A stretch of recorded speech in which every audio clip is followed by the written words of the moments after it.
ঈদ মানে খুশি, ঈদ মানে আনন্দ, ঘোরাফেরা। কিন্তু আমাদের ঈদ কোথাও না কোথাও ব্যস্ততা দিয়েই কাটে। বিগত ঈদগুলোতে রান্নাবান্না করে আপ্যায়ন করতে হিমশিম খেতে হয়। তাই এবার ভেবেছিলাম আগেভাগেই প্রস্তুতি নিয়ে রাখবো। কিন্তু আমার পোড়া কপাল, হাজার পরিকল্পনা করার পরও ঈদের ব্যস্ততা কোনোভাবেই কমানো যায় না।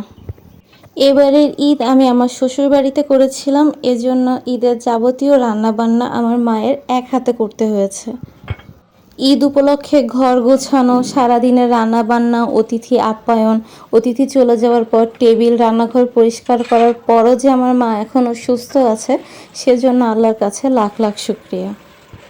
আম্মু আমার জন্য ছোট ছোট ক্লিপ নিয়ে রেখেছিল, সেগুলো অ্যাড করে এখন আমি ভিডিও বানাচ্ছি।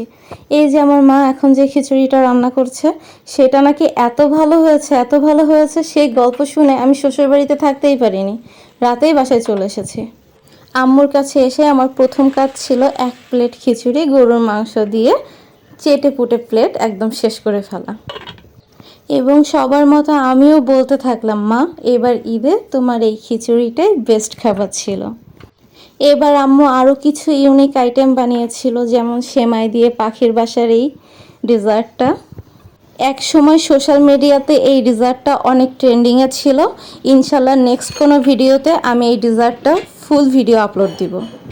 ঈদের দিন বিশেষ করতে যতটুকু করতে পেরেছি তার জন্য আল্লাহর কাছে লাখ লাখ শুকরিয়া। আজ এই পর্যন্তই।